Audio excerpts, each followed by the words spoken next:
Hello students, इस video में हम एक शॉर्टकट मेथड सीखेंगे जिससे हम मैक्सिमम कंप्रेशन और मैक्सिमम एक्सटेंशन निकाल सकते हैं। टू ब्लॉक स्प्रिंग सिस्टम के अंदर जब भी प्रॉब्लम आती है मैक्सिमम कंप्रेशन या एक्सटेंशन निकालने के लिए, उस केस में हम यूज करेंगे ये शॉर्टकट मेथड। इससे पहले हमने ग्राउंड फ्रेम से और सेंटर ऑफ मास के फ्रेम से डिटेल्ड वीडियोस बना दी हैं जिसमें हमने स्टेप बाय स्टेप प्रोसीजर को सीखा। लेकिन अब हम शॉर्टकट मेथड लगाएंगे सो दैट के प्रॉब्लम को एग्जाम में विद इन 1 मिनट कैसे कंप्लीट करेंगे। तो कॉन्सेप्ट का नाम है reduced mass concept.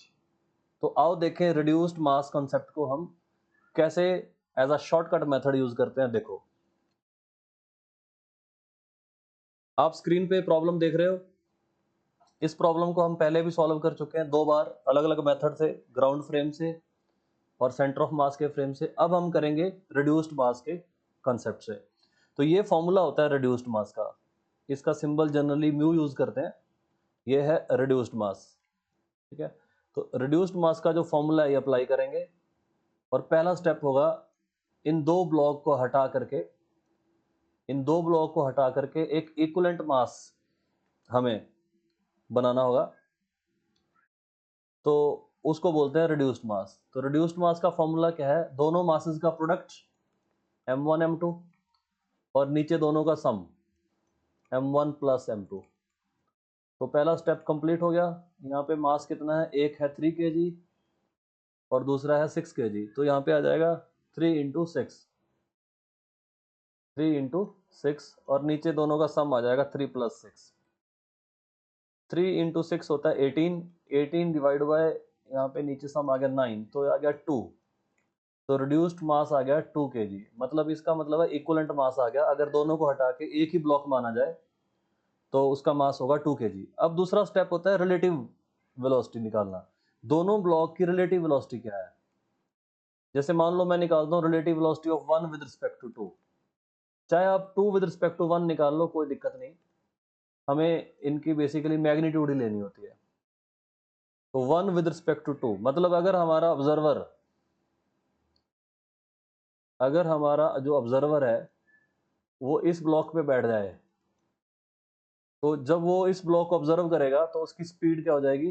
Relative velocity of block 1। अगर इसको 1 मान ले और ये 2 मान ले, तो 1 विद रिस्पेक्ट टू 2 तो क्या आ जाएगी? 1। तो 1 इसकी स्पीड, ये 1.8 मीटर पर सेकेंड है। यहाँ पे हम माइनस भी लिख सकते हैं, -1.8, क्योंकि इस डायरेक्शन को हम नेगेटिव मानते हैं जनरली। और माइनस, और दूसरी है 2.2, तो बेसिकली ये होगी -4 मीटर पर सेकेंड।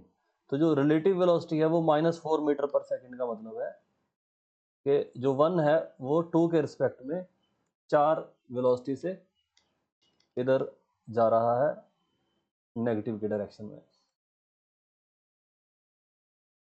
अगर हम रिलेटिव वेलोसिटी निकालते हैं ना 2 की विद रिस्पेक्ट टू 1, तो उसकी वैल्यू +4 आ जाती। वो हो जाता 2 माइनस 1 और बनता 2.2 माइनस -1.8। तो देखो मैग्नीट्यूड को कोई फर्क नहीं पड़ेगा, इसीलिए यहाँ पे मॉडल लगा रखा है। अगर आप फॉर्मूले में देखोगे 2.2 ये देखो ऐड होगी। तो जब भी ऑपोजिट डायरेक्शन में ब्लॉक जा रहे हैं तो रिलेटिव वेलोसिटी निकालते टाइम ये ऐड हो जाती है, ठीक है। तो ये है, देखो आप फॉर्मूले में देखो हमने मॉडुलस लगा रखा है। तो मतलब हमारे पास रिलेटिव वेलोसिटी आ गई 4। उसके बाद हम क्या करेंगे? सीधा लास्ट में फॉर्मूला लगाएंगे मैक्सिमम एक्सटेंशन का, क्योंकि दोनों ब्लॉक ऑपोजिट जा रहे हैं तो एक्सटेंशन प्रोड्यूस होगा। तो वी रिलेटिव और इसके अंदर म्यू बाय के। और फॉर्मूला बहुत ही सिंपल, रिलेटिव वेलोसिटी निकाल ली 4 और म्यू की वैल्यू हम निकाल चुके 2। और के की वैल्यू चेक करो कितनी गिवन है। के की वैल्यू गिवन है 512। तो यहाँ पे लिख दो 512, 512। तो ये आ गया अपने पास, कैंसल आउट होने के बाद 256।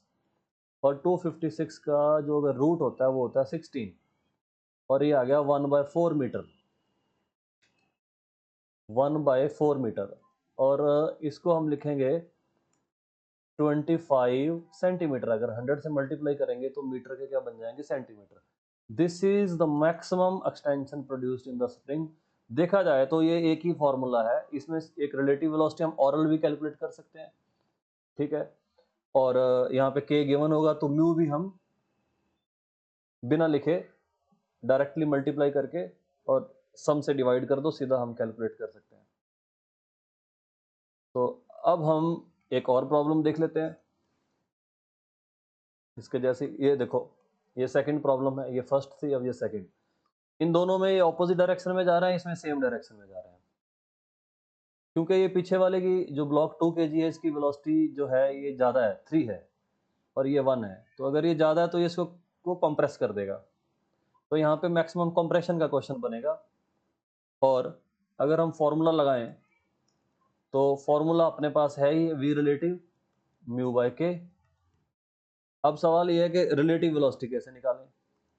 तो रिलेटिव वेलोसिटी अगर सेम डायरेक्शन में जा रहे हैं तो ये माइनस हो जाती हैं। तो यहाँ पे एक तो रिड्यूस्ड मास निकाल देते हैं।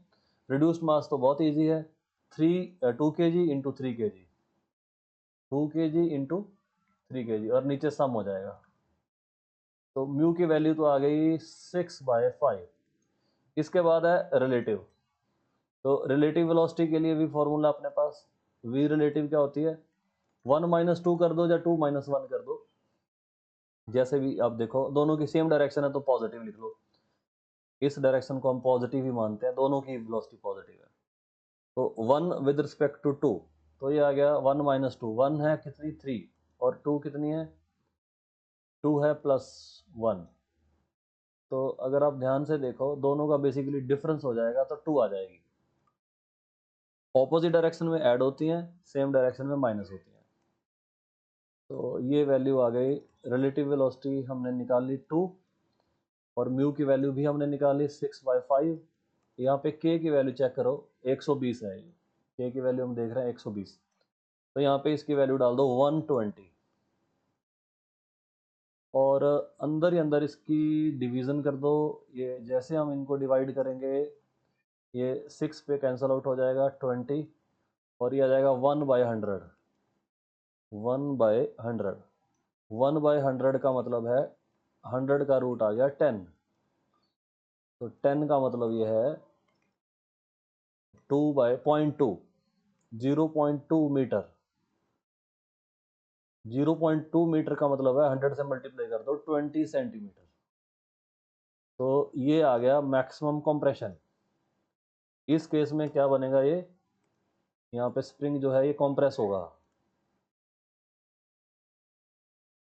ठीक है। तो यहाँ पे मैक्सिमम कंप्रेशन का क्वेश्चन बन गया। तो ये आ गया 20 सेंटीमीटर। इससे पहले हमने कैलकुलेट किया था 25 सेंटीमीटर, ये एक्सटेंशन। तो बेसिकली ये एक सीधा एक फॉर्मूला जो हम अप्लाई करेंगे। तो हमने देखा कि जो शॉर्टकट मेथड है ये वाला, इसमें प्रॉब्लम को 1 मिनट के अंदर अंदर हम सॉल्व कर सकते हैं, ठीक है। 1 मिनट से भी पहले सॉल्व हो जाएगी। तो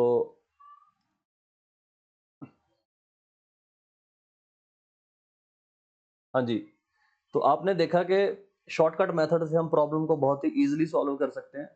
तो मैं ये रिकमेंड करूंगा कि एग्जाम में आप इसी मेथड को अप्लाई करो, लेकिन आपको कॉन्सेप्ट जरूर पता होना चाहिए। सेंटर ऑफ मास के फ्रेम से भी प्रॉब्लम को सॉल्व करना आना चाहिए, ग्राउंड फ्रेम से भी आना चाहिए। लेकिन जब आप एग्जाम में बैठोगे उस समय एक टाइम की कंस्ट्रेंट होती है, इसीलिए हम शॉर्टकट मेथड यूज कर सकते हैं। लेकिन सवाल ये है कि ये जो फॉर्मूला हम अप्लाई कर रहे हैं, जो आप देख रहे हो ये फॉर्मूला, ये जो फॉर्मूला आप देख रहे हो, ये फॉर्मूला डिराइव कैसे हुआ। तो इसकी जो डेरिवेशन है, यानी कि ये काइनेटिक एनर्जी और पोटेंशियल एनर्जी को इक्वेट करके बनता है। ये है काइनेटिक एनर्जी और ये है पोटेंशियल एनर्जी। तो ये फॉर्मूला उसको इक्वेट करके बनता है। ये इसके स्टेप बाय स्टेप जो प्रोसीजर है, इसकी डेरिवेशन इस फॉर्मूला की, वो नेक्स्ट वीडियो में हम लेके आएंगे। तो जो भी स्टूडेंट्स वीडियो देख रहे हैं, सबका बहुत बहुत धन्यवाद। अपने दोस्तों को शेयर करो, जितने भी आपके फ्रेंड्स हैं जो जेई मेन, नीट और जेई एडवांस की तैयारी कर रहे हैं, या फिर जो नॉन मेडिकल मेडिकल के स्टूडेंट हैं, क्लास 11 और 12 दोनों जो क्लासेस के स्टूडेंट हैं, उनको ये वीडियोस शेयर करो। और वीडियोस देखने के लिए, वीडियोस को प्यार देने के लिए आपका बहुत बहुत धन्यवाद। Thank you.